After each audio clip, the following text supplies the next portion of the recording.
ሰላም ጤና ይስጥልን የተወደዳችሁና የተከበራችሁ የቻናላችን ቤተሰቦች እንዴት አላችሁ? ይህ የረፋዱን የተመረጡና የተወደዱ መረጃዎችን ይዘንላችሁ የቀረብን ሲሆን በቅድሚያም ርዕሶቹን በማስቀደም እንጀምራለን። በዛሬው ዕለት አዲስ የደሞዝ ማሻሻያ መኖሩን አውቀናል። በዚህም መንግስት በስኬል አስቀምጧል። ዝርዝሩን ታደምጡታላችሁ። በሌላ በኩል ከገንዘብ ጋር በተያያዘ የገንዘብ ገደብ መጣሉ ተሰምቷል። ማውጣት የሚቻለው ምን ያክል ብር ነው የሚለውን ወደ እናንተ ከማድረሳችን ባሻገር ማተሚያ ቤቶች ላይ እርምጃ መጀመሩን ከመንግስት በኩል ሰምተናል። ምን አይነት ጥፋት ቢያጠፉ ነው የሚለውን ወደ እናንተ እናደርሳለን። የኢትዮጵያ ምርት ላይ እንቅፋት ተደቅኗል። ኢትዮጵያ በፋይናንስ ዘርፉ የፖሊሲና የቅንጅት ክፍተቶች መኖራቸው በዝርዝር ተቀምጧል። የሁሉንም ዝርዝር መረጃ አንድ ባንድ ወደ እናንተ የምናደርስ ሲሆን ቪዲዮን ላይክ ቻናሉን ሰብስክራይብ እያደረጋችሁ እስከ መጨረሻው ድረስ አብራችሁን ቆዩ።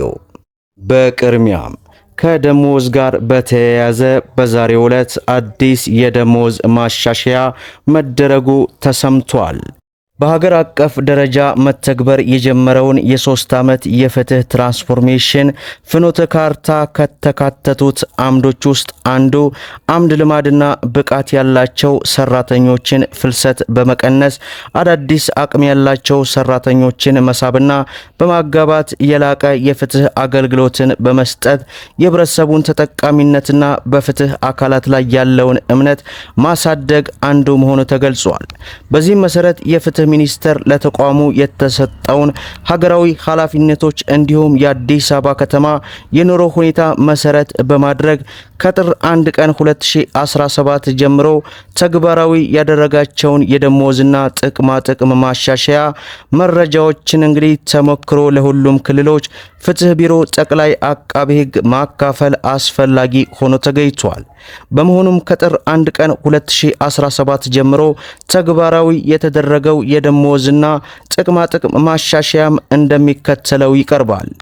ለጠቅላይ አቃቢ ሕግ፣ ምክትል ጠቅላይ አቃቢ ሕግ፣ ረዳት ጠቅላይ አቃቢ ሕግ፣ ምክትል ረዳት ጠቅላይ አቃቢ ሕግና አንደኛ ምክትል ረዳት ጠቅላይ አቃቢ ሕግ 2 ከ35% ደሞዝ ጭማሪ ብር 24000 ብር የመኖሪያ ቤት አበልና ብር 11000 ብር እንደሆነ የትራንስፖርት ጭማሪ ጋር ተደርጎ እንደተቀመጠ ነው እንግዲህ እስኬሉ የሚያስነብበው።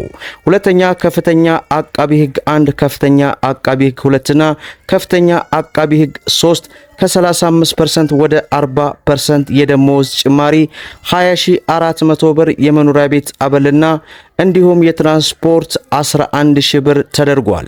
ሶስተኛው አቃቢ ሕግ ደረጃ 1 አቃቢ ሕግ ደረጃ 2 እና አቃቢ ሕግ ደረጃ 3 ከ40% ወደ 50% የደሞዝ ጭማሪ ያማለት 18000 ብር እንዲሁም 11000 ብር የትራንስፖርትና የቤት አበል መደረጉን ከፍትህ ሚኒስቴር በኩል ያገኘነው መረጃ ያመለክታል።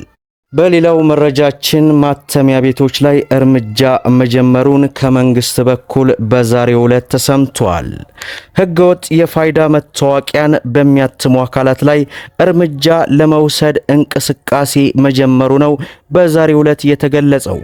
በአዲስ አበባ ከተማ ትክክለኛ ያልሆነ ህገወጥ የፋይዳ መታወቂያን በማተም ለግለሰቦች በሚሰጡ አካላት ላይ ህጋዊ እርምጃ ለመውሰድ እንቅስቃሴ ላይ እንደሚገኝ የብሔራዊ መታወቂያ ፕሮግራም ማስተባበሪያ ጽህፈት ቤት አስታውቋል።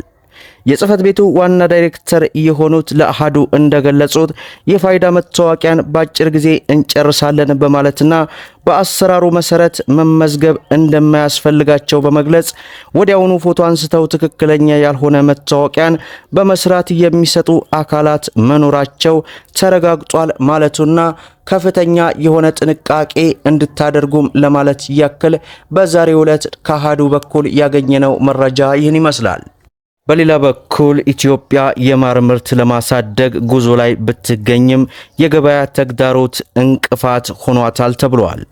ኢትዮጵያ በአፍሪካ ቀዳሚ የማር አምራች ስትሆን በዓለም ደረጃ 10ኛ ደረጃ ላይ ትገኛለች። መንግስት በጀት ዓመት የማር ምርትን ከ375 ቶን በላይ ለማድረስ ከፍተኛ ግብ ማስቀመጡ የሚታወስ ነገር ቢሆንም ሆኖም ዘርፉ አምራቾችን ተገቢውን ዋጋ እንዲያገኙና ቀጥተኛ የገበያ ትስስር እንዳይኖራቸው የሚያደርጉ ከፍተኛ የገበያ ተግዳሮቶች እንዳሉ ተጠቁመዋል። የግብርና ሚኒስትር ዴታ እንደገለጹት መንግስት የንብ እርባታን ለወጣቶች የሥራ ዕድል ፈጠራና ለገጠር ኢኮኖሚ ልማት ዋና እንቅስቃሴ ለማድረግ ያለመ ራዕይ ማስቀምጧል።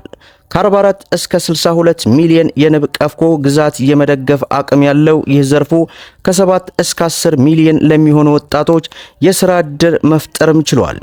በኦሮሚያና ደቡብ ምዕራብ ኢትዮጵያ ያሉ የአካባቢ አምራቾች ተስማሚ ገበያዎችን ለማግኘት ችግር እንዳለባቸው ይናገራሉ። ብዙዎቹ ቀጥተኛ የገበያ ስርዓት ባለመኖሩ ማራቸውን በዝቅተኛ ዋጋ ለመሸጥ እንደሚገደዱም ተገልጿል።